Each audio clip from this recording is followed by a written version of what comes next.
નમસ્કાર વિદ્યાર્થી મિત્રો, સકુશળ હશો, આનંદમાં હશો. ગુજરાતી વિષય સાથે હું છું મુકેશ ગઢવી. 10મું યુનિટ જીભ આપણે જોતા હતા.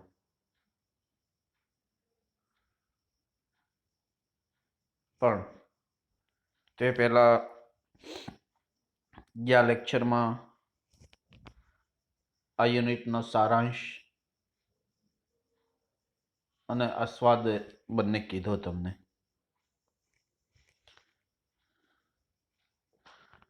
બીજી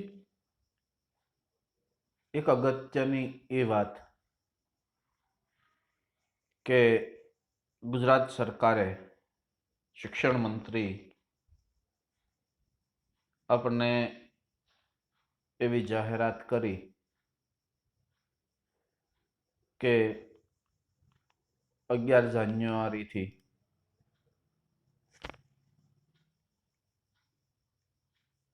દસ અને 12ના વર્ગો શરૂ થાય છે. એટલે હવે એકાદ અઠવાડિયા પછી પણ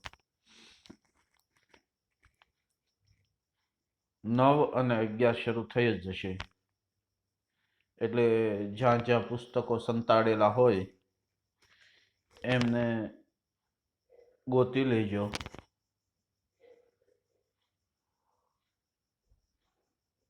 જેટલું જેટલું વર્ક કીધેલું છે એ વર્ક કરી લેજો. ફરી એક વખત 2021નો આશાસ્પદ સૂર્યનો ઉદય થયો અને આપણો વર્ગ ખુલ્યો.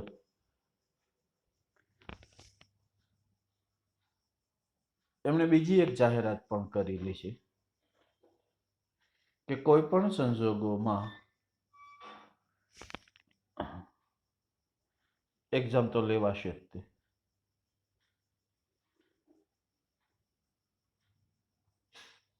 એટલે કોઈ એવા વેમમાં ન રહેવું કે માસ પ્રમોશન મળી જશે અને 11મામાંથી ડાયરેક્ટ 12મામાં વયા જઈશું અને 12મામાં ફેલ નથી થતા. જેટલું જેટલું વર્ક કીધેલું છે એ બધું વર્ક કમ્પ્લીટ. વર્ગ શરૂ થાય ત્યારે હાજર થઈ જવાનું. હાજરી પણ ગણાશે, કારણ કે 80 માર્ક્સની વાર્ષિક પરીક્ષા હશે. એમાંથી તમારે માત્ર 20 માર્ક્સ અમે તમને વાણી, વર્તન, વ્યવહાર ને વર્કના આપશું. ઓકે બેટા, વધારે સમય નથી લેતો. મનુષ્યની સર્વ ઇન્દ્રિયોમાં જીભનું સ્થાન વિશિષ્ટ. પહેલો પેરેગ્રાફ વાંચી જાઉં છું માત્ર, કારણ કે કાલે શીખવાડ્યો હતો. બીજી બધી કરતા એનું મહત્વ વધારે હોય છે. હાથ, કાન, પગ આદિ એટલે આ બધા બબ્બે ઇન્દ્રિયો છે ને કાર્ય એક જ છે. એક કાર્ય સાંભળવાનું, એક સાંભળવાનું કામ કરવા માટે 2 કાન, એક શ્વાસ લેવાનું કાર્ય કરવા માટે 2 નસકોરા, ચાલવા કામ કરવા માટે 2 પગ, જોવાના કામ માટે 2 આંખો. પણ બોલવાનું ને સ્વાદ પારખવાનું એમ 2 કામ માટે એકલી જીભની નિમણૂક કરવા. 2 કામ માટે એક જીભ. ક્યાં 2 કામ? ખાસ યાદ રાખજો. સ્વાદ પારખવાનું અને બોલવાનું. 2 કામ, 2 ઇમ્પોર્ટન્ટ છે. 2 અગત્યના કામ છે. ઘણી ખરી ઇન્દ્રિયો પર કાબુ છે જ નહીં. આપણે વિરુદ્ધ જઈને પર સંસ્કારની અસર તેના ઉપર થયા વગર રહેતી નથી. ઘણી બધી ઇન્દ્રિયો છે જેની ઉપર આપણો કાબુ જ નથી.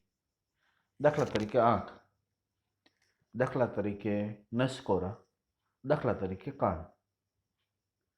આપણે કાનને બંધ કરવા હોય ત્યારે બંધ ન થાય. આપણે ન સાંભળવું હોય એવું સાંભળવા મળે. એવી જ રીતે નસકોરા, આપણે ન ગમતી સુગંધ ફરજિયાત લેવી જ પડે.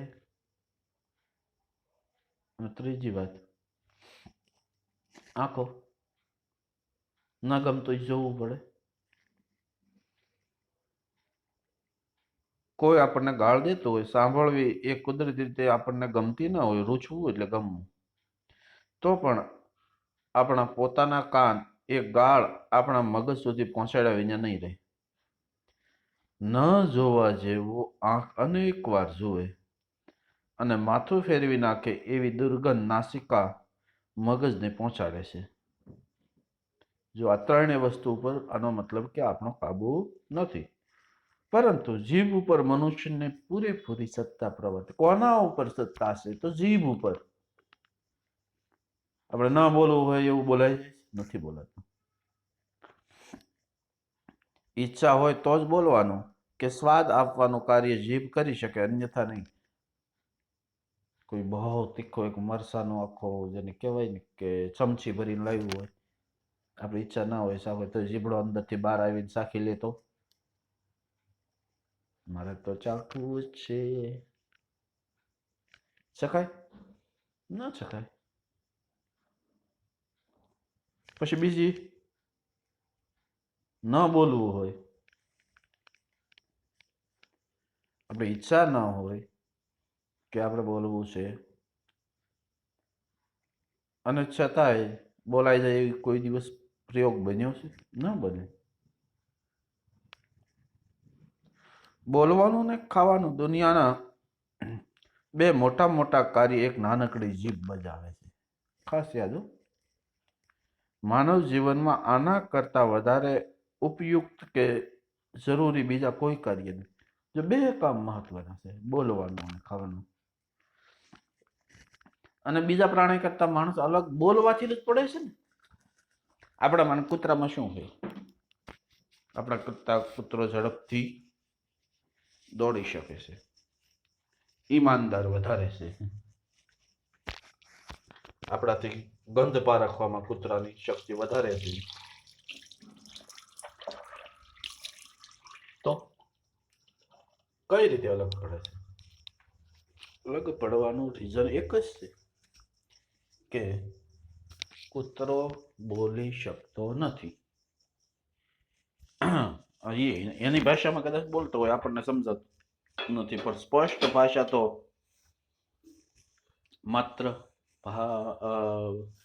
શું કહેવાય, મનુષ્યને એકને જ આપી છે.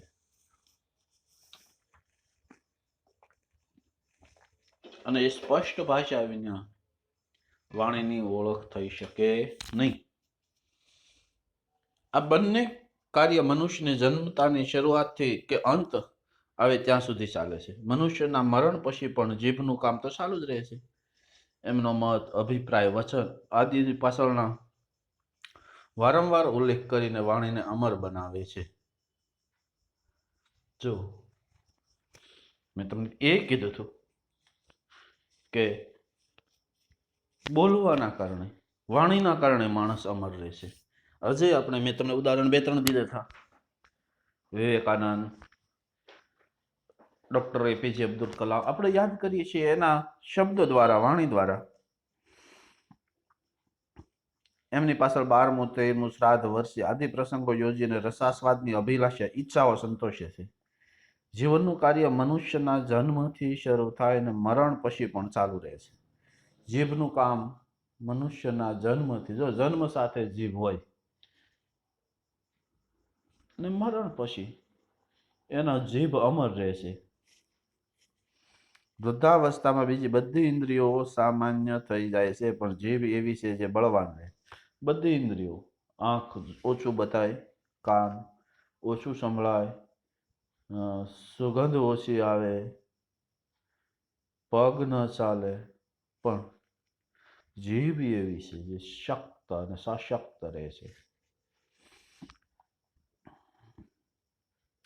ઘરડી આંખ, ઘરડું મગજ નિર્બળતાની નિશાની. કઈ કઈ નિર્બળતાની એક વાક્યમાં પૂછાશે. ઘરડી આંખ, ઘરડા કાન, ઘરડું મગજ એ નિર્બળતા છે. એ હવે એજ વધી ગઈ છે એવું લાગે.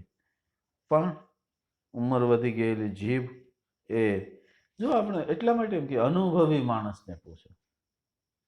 તમે 11મું ભણો છો અને 9મા વાળા તમને ગુજરાતી ભણાવવા આવે તો તમે તરત કહો એના કરતા તો અમારી હોશિયાર અમે છીએ.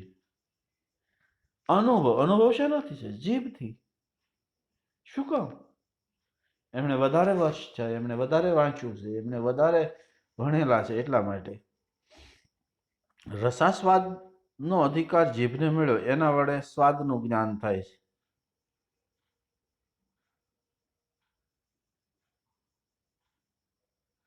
આ બધું આમ તો કદાચ વાંધો નહીં. હાલો,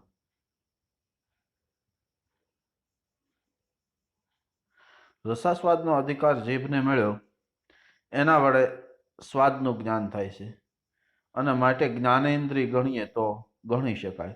બોલવાનું કાર્ય એ કરે છે, એટલા માટે કર્મેન્દ્રિય પણ કરી શકાય. જો જ્ઞાનેન્દ્રિય અને કર્મેન્દ્રિય, રસના સ્વાદનું જ્ઞાન મળે એટલે જ્ઞાનેન્દ્રિય, અને બોલવાનું કામ એટલે કર્મ કરે છે એટલે કર્મેન્દ્રિય. શ્રીમદ ભગવદ્ ગીતાની જેમ જ્ઞાન અને કર્મનો સુંદર સમન્વય એ બાંધીને આપણને બતાવે છે, સાધી બતાવે છે. મન અને હૃદય વચ્ચેનું એમનું સ્થાન છે. જો મન અને હૃદય, મગજ અને હૃદય વચ્ચે જીભ છે, એ બહુ સૂચક છે. બંનેને એના વિના જીભ વિના નથી ચાલતું. બંનેની પ્રતિનિધિની ગરજ એ સારે છે. મનના વિચાર, હૃદયની લાગણીઓ જીભ દ્વારા જ વ્યક્ત થાય છે. મનના વિચારો આપણે શેનાથી વ્યક્ત કરીએ છીએ? મારા મનમાં એવું છે એમ કરીને આપણે કહેવા માંડીએ. સામાવાળો માણસ કંટાળી જાય. હૃદયની લાગણીઓ, મન એટલે આપણા વિચારો, મગજના વિચારો, અને હૃદય, અને બંનેની વચ્ચે જીભ છે. તે પ્રેક્ટિકલ જોવો. કોઈને નથી ને આમ રોંગ સાઈડ કે જે વર્ગમાં આવીએ ત્યારે સાહેબ આપણે રોંગ સાઈડ જીભ છે. વિદ્યાર્થીઓને ગણિત કે તત્વજ્ઞાનની મુશ્કેલીઓ કોયડા સમજાવતી જીભ જ પ્રિયતમાના સાનિધ્યમાં પ્રણય વચનો ઉચ્ચારે છે.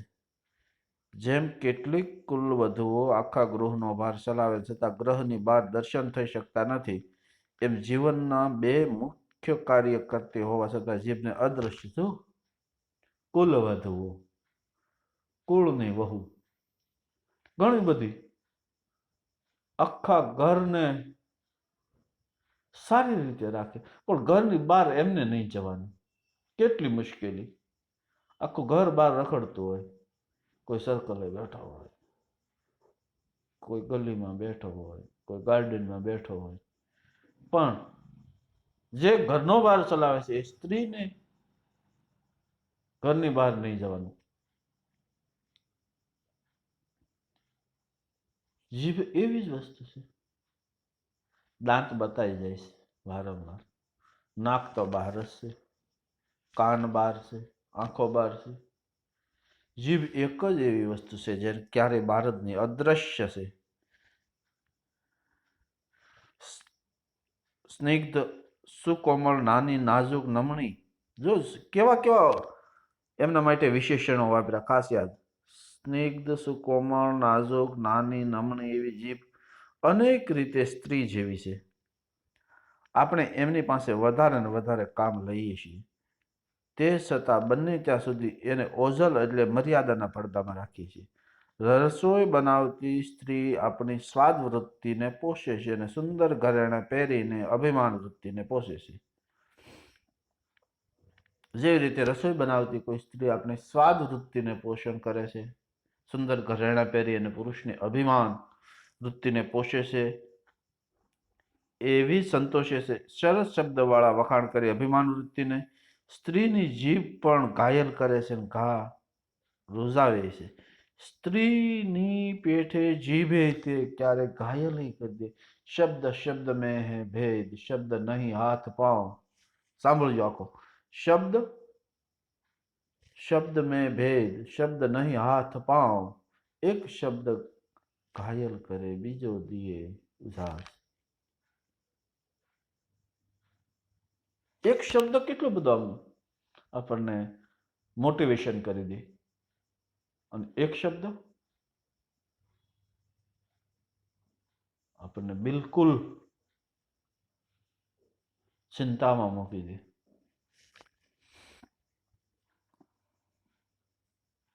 પુરુષના પાપોનો પ્રાયશ્ચિત કેટલીક વાર સ્ત્રીએ કરવું પડે છે, એવું શાસ્ત્રમાં કહેવાય છે. પુરુષ પાપ કરે તેમની પત્નીએ ભોગવવું પડે છે.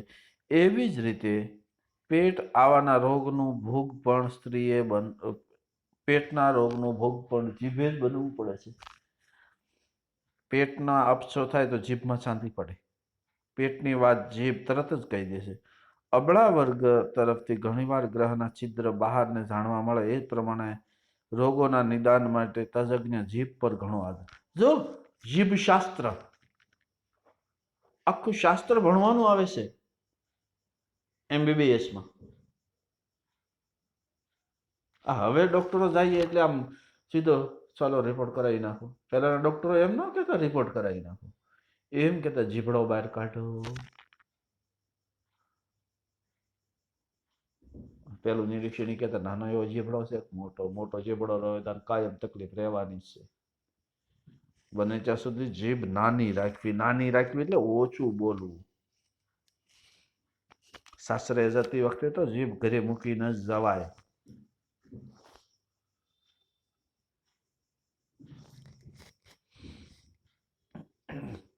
હવે જીભ કઈ રીતે રોગોનું નિદાન કરે છે?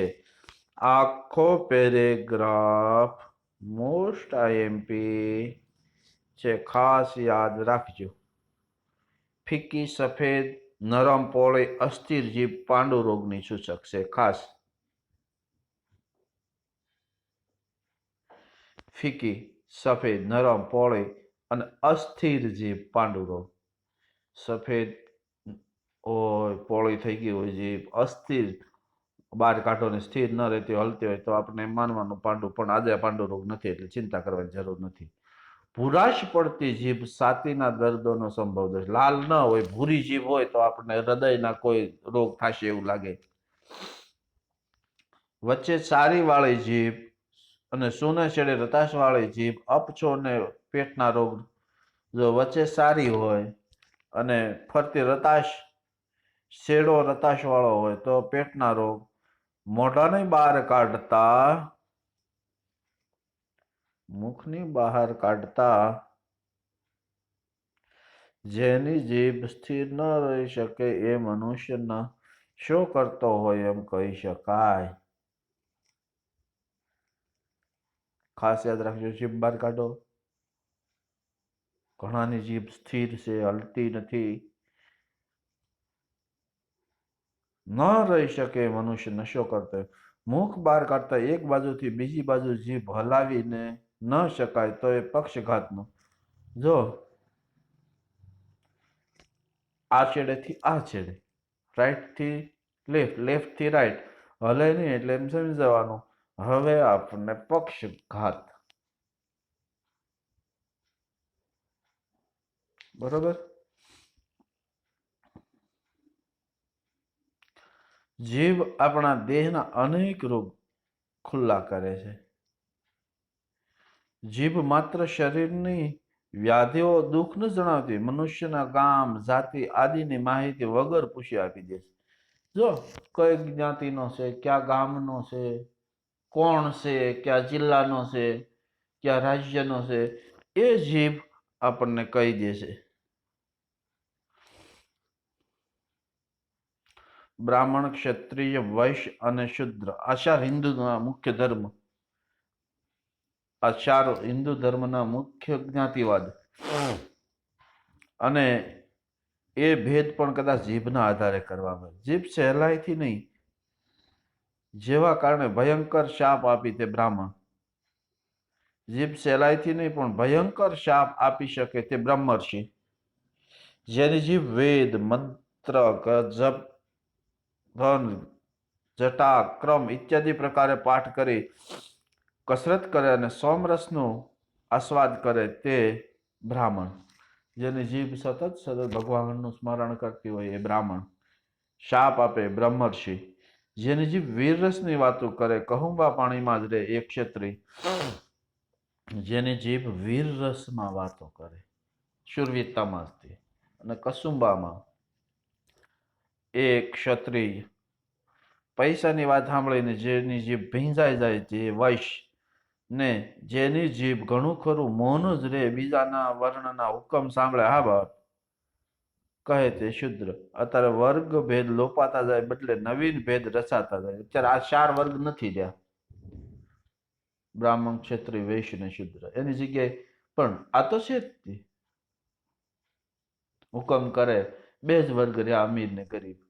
જે હુકમ કરે તે અમીર અને માને તે ગરીબ. હા બાપા, કહે તે શુદ્ર. અત્યારે વર્ગ ભેદ લોપાતા જાય, એને બદલે નવીન બે ભેદ. જેની જીભ યુ ગદ્દા, બેવકૂફ, સુવાર એમ ઉચ્ચારતી હોય અને દિવસમાં 4-5 વાર અલગ અલગ પ્રકારની વાનગીનો રસાસ્વાદ માણતી હોય એ ઉત્તમ વર્ગના મનુષ્ય. અને જેની જીભ મા બાપ, સરકાર, પ્રભુ એવા પાઠ પઢ્યા કરતી હોય અને એક દિવસે એકવાર વધારે પડતું જેનું અન્ન કહી શકે એવું કંઈક આરોગતી હોય, તે નીચા વર્ગનો. બે જ વ્યક્તિઓ, ઉચ્ચ વર્ગ અને નીચ વર્ગ, અમીર ગરીબ.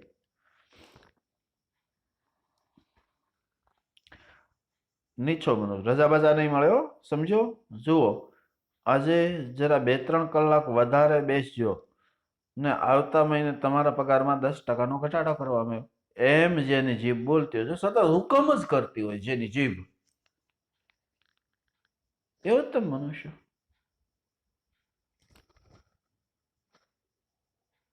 અને સાંભળતી હોય તો એ ઉપરી અધિકારી, સાહેબ તે આજે જરા એમ કે સાહેબ આજે જરા વહેલો ઘરે જાઓ, ઘરે માંદગી છે. સાહેબ બાકીનું કામ ઘેર લેતો જાય. એમ બીતા બીતા કરગરતા અવાજે દીન એટલે ગરીબ મુદ્રામાં બોલે તે કારકુનિયાની જીભ. જો આખો પેરેગ્રાફ ફરી એક વખત કહું છું, અંડરલાઈન કરીને વ્યવસ્થિત રીતે તમે આ પેરેગ્રાફ વાંચી જજો. બહુ ઇમ્પોર્ટન્ટ છે. ઓછામાં ઓછું 3 થી 4 માર્કનું આ પેરેગ્રાફમાંથી પૂછાશે. જીભ આમ માણસનું જાતિકુળ નથી બતાવતી, પરંતુ કયા શહેરનો કયા ગામનો છે એ પણ કહી દે છે. એક વખત ભરૂચમાં મેં 2 મનુષ્યનું વાગ્વ યુદ્ધ ખેલતા જોયા હતા. વાગ્વ યુદ્ધ એટલે વાણીનું યુદ્ધ. પૂછીશું, વાગ્વ યુદ્ધ, વાણીનું યુદ્ધ. અને એ વેળાએ બહુ નવાઈ લાગી. વાણીનું યુદ્ધ ખેલતા હતા તેની નવાઈ નહોતી. 2 માણસો મળે લડે નહીં ને એની નવાઈ હોય. આમ તો માણસો મળે એટલે હવે લડતા નથી, પેલા લડી જ લેતા. લડે એમાં નવાઈ નથી ને એ હું સારી રીતે જાણું છું. લડે એમાં નવાઈ નથી એ હું સારી રીતે જાણું છું. પેલા બોલતા થાવ, ખાસ યાદ રાખજો, અનુવાદ કરી મજા આવશે હસવાની. તો લાલ સોલ ડોલા કાઢીને ગાલ પર ગાલ દેશે તો માલ પરથી નીચે ઉતરની બતાવી દઉં, એમ એકે કહ્યું.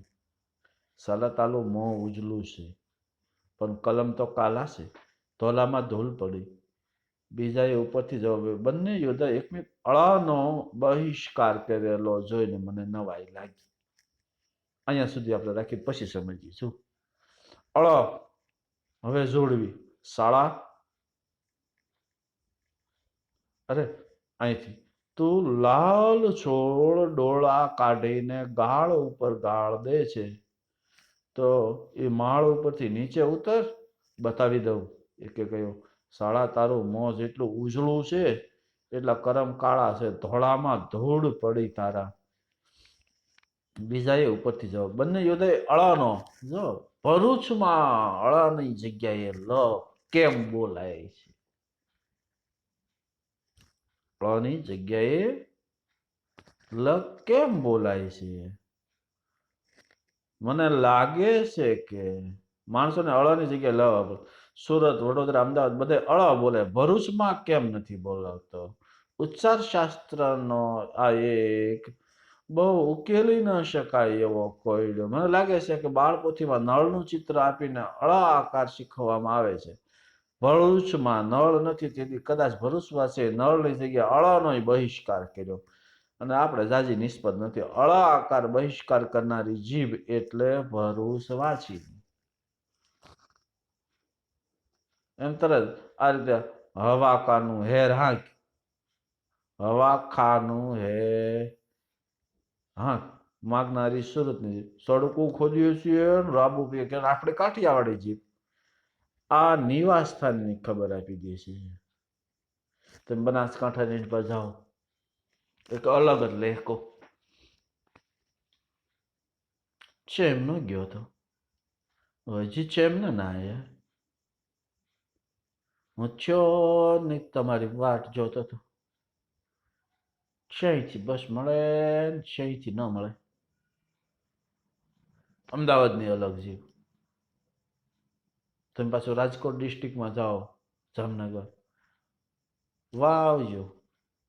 આપણે એમ કે ત્યાં આવજો, એ એમ કે વાં આવજો. આપણે એમ કે ત્યાં જો વાં જવું છે.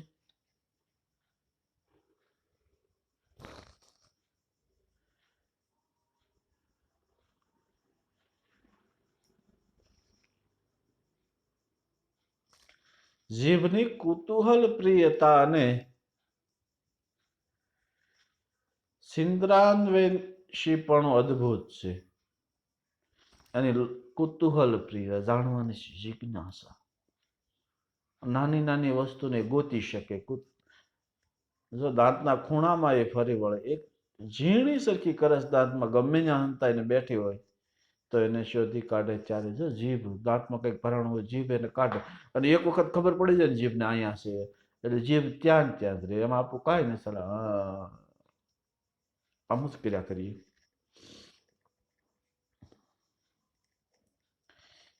એ વિષયમાં પણ અબળા વર્ગ સાથે હરીફાઈમાં ઉતરી શકે એમ છે. મોંમાં કાતરા પડ્યા હોય, ચાંદી પડી હોય તો જીભ વારંવાર ત્યાં જ જવાની. મોઢામાં કાંઈ ચાંદી પડી હોય, વાગેલું હોય તો જીભ ત્યાં જ જાય અને એને છાંટે. કૂતરા વગેરે પ્રાણીના જીભમાં ઘા રૂઝવવાની શક્તિ છે. જો કૂતરાને ગમે એટલું વાગેલું હોય ને એની જીભથી છાંટી લે એટલે એનો ઘા રૂઝાઈ જાય. માણસની પાસે ઘા પાડવાની શક્તિ છે. તેના શરીરે પડેલા ઘાને એ છાંટાછાંટ કરે તો ઉત્ક્રાંતિ ક્રમના આગળ વધતા મનુષ્યના જીભમાં ઘા રૂઝવવાની શક્તિ ધીમે ધીમે મનુષ્યમાં હશે ખરી, પણ એ જતી રહી અને હવે ધીમે ધીમે આજે આપણી પાસે ઘા રૂઝવવાની નથી, છાંટી છાંટીને ઘાને મોટો કરવાની શક્તિ આપણામાં આવી ગઈ છે. બીજા બધા પ્રાણીઓ કરતા મનુષ્યનું શ્રેષ્ઠત્વ અને વિશિષ્ટત્વ એને જીભને લીધે છે. જો બધા કરતા આપણે કેમ વિશિષ્ટ છીએ, શ્રેષ્ઠ છીએ, મહાન કેમ છીએ? વજનમાં આપણે કરતા હાથી વધારે, લાગણીમાં હાથી વધારે, ઈમાનદારીમાં કૂતરો વધારે. દરેક પ્રાણીની કંઈક ને કંઈક વિશિષ્ટતા છે. આપણા કરતા લગભગ પ્રાણીઓનું મગજ એ મોટું છે અને છતાંય માણસ એક સામાજિક પ્રાણી હોવા છતાંય બીજા પ્રાણીઓ કરતા આપણે શ્રેષ્ઠ શું કામ કહેવાય એ પેરેગ્રાફમાં અહીંયા બતાવવામાં આવ્યું છે અને એ આપણે જોવાનું છે. બરોબર છે. હવે આજના વર્કની બાબતમાં તમને કહું તો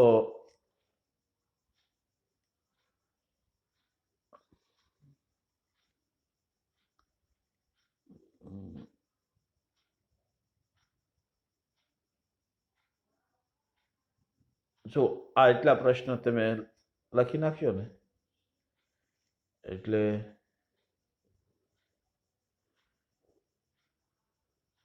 આ 3, આ 4, આ 5, આ 6, બરોબર. આ 6 પ્રશ્ન આજે લખવાના છે, એટલું યાદ રાખજો.